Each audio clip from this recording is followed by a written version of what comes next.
Hey everyone, welcome to this week's podcast. I am Chad Owen, and here's Wonder Boy, Wondrous Boy. What boy you mean wonders, to say is boy it's... that wanders? If Wondrous I'm Wonder Boy, you're Wonder no, Bread. you already said that. Yeah. Use something new. You know, okay, I will. Yeah, no. Hercules' girlfriend calls him Wonder Boy in the Hercules movie. Girlfriend? Yeah, his girlfriend calls him Wonder Boy. What does that have to do with anything? You just called me Wonder Boy.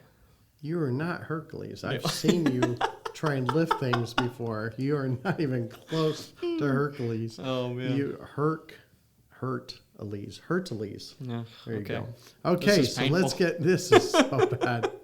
People out there just cringing down the road you know right what, now. Though? It is funny, though, because we have so many people that comment and make just say things about our podcast, and they go, you guys have a lot of fun. No, we do. Do you realize how rare that is to have a son-in-law that you really enjoy and you like being around? I'm not saying I have that. I'm just saying, do you realize You have it. He just doesn't work here. Yeah, that's true. He's working at that's true. The diesel mechanic. Yes, of course. How well did I do that? So I have a son-in-law that actually has access to 5,000 acres of hunting land, which is great. And then I have another son-in-law that actually is really into guns, which you are too. Oh, yeah. But he's also a diesel mechanic. Yeah. I think And you happen to drive a diesel. Yeah. And, fortunately, it hasn't broken down. I don't have any issues. I'm like, unfortunately. No, fortunately, it still gets me to where I need to go. Yeah. And so, yeah, it is good. We do have a lot of fun. And you know what? It's not always about serious. I mean... You can, as I said, if you've watched any of our podcasts, you know we're not polished. I can never be accused of being polished. But the reality is we have fun at what we do. And I do this in my appointments. I mean, I love having fun in my appointments. Yeah. I talk to, especially, I said, do you want to have a really, really good marriage, and I'm talking to the wife, I said, take out $1 million life insurance policy on your husband. Yeah, he'll straighten up best quick. Ever.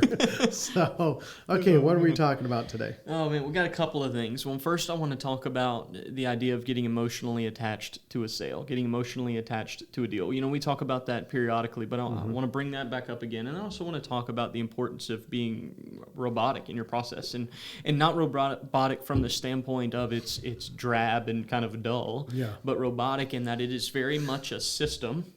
Dude, and a process. You're just bringing it just dull. Dull. Okay. Gonna go to speak supper in English, later, please, because it's dinner. It's not supper. It is supper. Okay, but it's true. You don't robotic. People automatic when I talk about being robotic. Right. It has nothing to do with animation. You know, right. I'm still very animated because I'm passionate about what I'm talking about.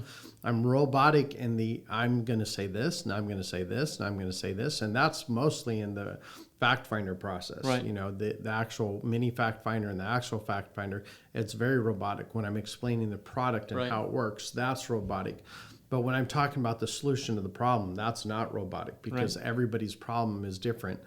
Now, you will find in our industry and the clients we work, we are usually running into people, and this is why it drives me nuts when people only use indexed annuities and they don't do income riders. It's like, why would you do that? You might as well be a broker because once again, you can't have a market downturn, but you still are basing some of these 10-year historicals off of 7%. What happens if it doesn't do 7% and you're trying to plan income? Right. I mean, if you're doing income, if there's an income problem, and I will debate with anybody all day long that 90% of people you deal with, at least 80, but 90% of people have an income problem. And at least in their worst case scenario. Yeah. Well, I mean, even the fact that when one of them passes away, the lower two Social Security goes away. We know that's going to happen at some point. We know that's going to happen unless they're both in a car at the same time or a plane or whatever. Well, and then it's, death benefit nonetheless. Yeah, but the point is, most of the time it's income. Now, the problem is most times people go into the income play, they think, hey, everything's fine here, but they forget to talk about what happens if one of them passes away. So robotic doesn't mean sterile. It just means methodical in the process. Oh, absolutely. I think about even like the business strategy sessions that I do. The questions that I ask, I don't have it written out because I don't need to have it written out. I know the questions that I'm going to ask to get an agent's whole process and system that they have in place. How are they doing their annuity business to find the holes necessary so that then the solution can be discussed? It's the same exact thing. Once you figure out how you're finding the problem, which is what you're doing with your clients, then it's a matter of doing that each and every time. You're bringing them into a flow, not taking orders like you're a waiter or a waitress. And you don't have to think about necessarily what your next step is because you do it so often. It's just there. Yeah, absolutely. I want to go back to what you said about just using fixed indexed annuities without income riders. I know it's got to be 85% of your clients are using income riders, and those that are not, now, we got to use clients because there are, I think numerically this year and last year, probably 75% of my money that I moved with clients was income riders, and then 25% because I had some really, like I had a $4 million case last year that was just straight indexed annuity. Right. Well, the income was more than taken care of. Everything was paid off. Yeah. They had income coming in. Yeah. It was no need. There wasn't a problem, even in the worst case scenario, income-wise. So you use an FIA. But the problem that I hear about a lot is when an agent will try to take the back-tested returns of this particular annuity, this particular FIA, look at what this index has done over the last 10 years, and try to position that against the last 10 years of risk growth. Yeah. And what the client's been able to accomplish in their risk. We don't know what it's going to do. You don't know what it's going to do, and you're comparing a partial upside to a full upside, and you're not even talking about the downside. Correct. The downside is, to me, where the FIA actually becomes more valuable than any other thing. That's like the fact that you can't go backwards. Yeah. Why are you not looking at worst case to worst case? What if you have an income rider? Now the problem is, and we have to be careful, because we're speaking to a large group of people right now. There's lots of agents that listen to our podcast. Absolutely. But what I'm trying to say here is, in general, if you're using an indexed annuity and you use a worst case scenario, your worst case scenario is 0%. But if you have an indexed annuity that, let's say, has a 4% minimum guarantee on the income, and then they have plus growth, that's where I'm going, hey, this is incredible because your worst case scenario is a 4% compounded growth. Right. I mean, I have a product right now that does that. Worst case scenario is a 4% minimum growth, and if you're interested in that product, just reach out to Caleb.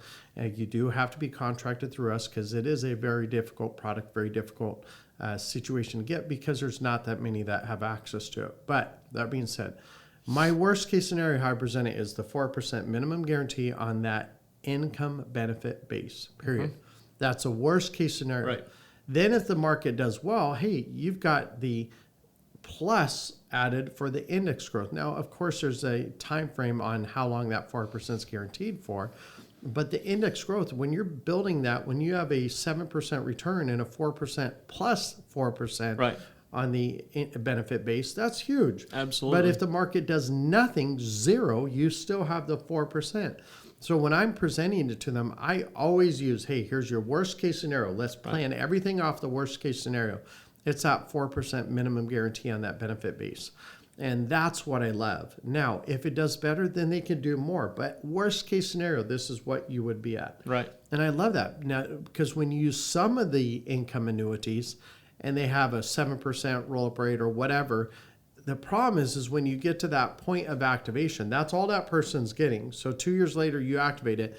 That income is not increasing. Yes, technically, I know it could, but it's not going to. I haven't seen it. I mean, we just went through really 11 years of a straight, pretty much up market with a few exceptions, and none of the incomes have increased in those types of products. But the ones that I've used recently, absolutely, the income just increased, and it's locked in. It can't go backwards. So how many things can we use where you have a worst case scenario and it still works? Yeah. Now, I mean, I also told a 76-year-old person just recently they can't retire. Why? They don't have enough money to live off of, period. Just flat out do not. And that's tough. When you're telling someone at that age, hey, I'm sorry, you can't retire. Right. Oh, yes, I can. Okay, show me the numbers. Here's the numbers. Show me how you can magically make this work when you're spending $1,200 to $1,500 more than your minimum or your expenses. Yeah. It's just crazy. Yeah, no, you're absolutely right. Well, and two, you got to toe that line of, if you're insurance only, you don't advise into or out of the market, period. Always, yeah, you can't. Okay? You can't do that. What often comes up, and what I've seen a lot, is this idea of comparing upside to upside. where an agent will go and they'll look at what this client has done over the last 10 years and go, oh, yeah, awesome. Well, look at the upside here. And they'll show a back-tested return of 6-7%. And the client is just like, what? Like, what? That doesn't even look good to me, right? Because we know what the last 10 years has been, right? So point is, if you're going to show upside to upside, show downside to downside. Yep. And sell from, when I say and sell. And actually, I would tell you, reality, you show upside to upside, even the past 10 years, indexed annuities have been keeping up with what I've seen with client statements. They've been phenomenal. Especially, okay, you've got to know your index allocation strategies at that point, because there's still plenty of allocations out there that have back tested 1.5%, 2%, 3%. And then there are those that are up into the 5, 6, 7. Yeah. You know, well, it's not. I mean, I've seen indexed annuities make 20% in 1 year. I've seen them make 0, but I'm talking average. Yeah, average. So, I mean, you can still get some really good upsides. But the point to that is, if you're going to do the highest potential, because I'll have someone go, well, you know, I made 100% on my money this last year. No, you didn't. You lost the money. Yeah. And then you had to recoup. And so if you take the money you lost, you actually didn't. Now you add your fees into that, and they're going, oh, I never looked at it that way. Because right now, if you remember, and it's a little bit later, but if you look at April of last year, the market was down really low. Right. It lost 30, I think the high was a little over 32%. Yeah. And so if you have a 32% loss, that's if you didn't have one of those companies that actually disappeared. I mean, there's some companies where the stock disappeared. And I think, what was it? Hertz? I think it was Hertz. Don't quote me, but I think they actually had to declare bankruptcy or reissue the stock. I can't. It might not be them, but it was in the industry. It was in the rental car industry. Interesting. And now they reissued it, and it's important to understand that the people that lost that, and like I said, don't quote me on that because I'm not sure exactly which company it was, but the people that lost that, they're out that now, right? And now they're allowed to reissue stock. Yeah, I remember that with the airlines that happened. I mean, even some car companies, they go bankrupt. The clients lose all that money in stock, and then they're allowed to go and reissue stock. There's something wrong with that. Yeah, that's crazy. It doesn't make sense. So in our products, you're not running into that situation. Once again, I'll say it again. I personally have not found a fixed insurance company that sells annuities that has disappeared in the past 100 years. Right. I've seen some bought out, but they keep it the same, but I haven't seen any disappear. So use worst case to worst case stocks, worst case annuities, fixed indexed annuities, best case fixed indexed annuity. And actually, I don't use best case. I use what it's done the last 10 years. And I still say, you know what? Last 10 years does not predict the next 10 years. So let's just pretend like it does nothing and we have the income value. Yeah. Now, if you have a client that doesn't need income, which is rare, but it does happen, then just say, hey, this is what it's performed at. Once again, it's not guaranteed to do this in the future, but I will assure you your money doesn't go backwards when the market falls. Yeah. Well, I mean, don't just try and sell the product.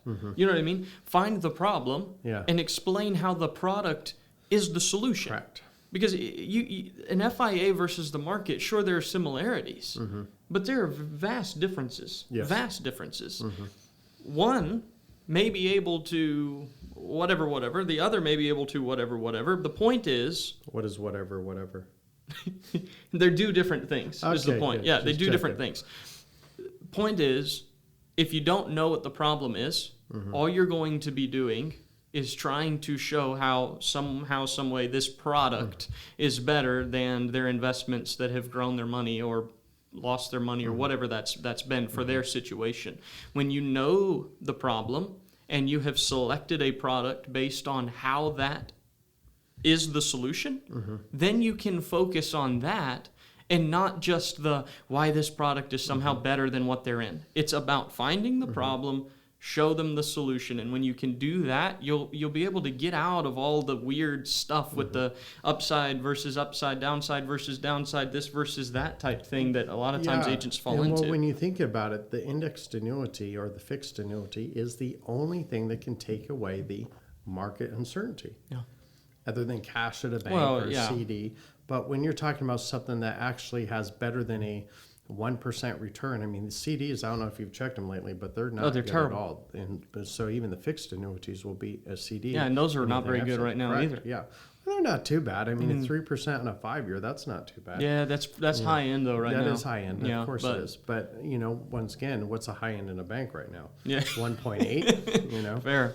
So, okay, so once again, remember, if you're going to compare apples to apples, make sure you compare an upside and downside in both. But remember, you're always trying to find the problem, find the solution. Yeah. So I hope this helps you guys. You have a great day and happy selling.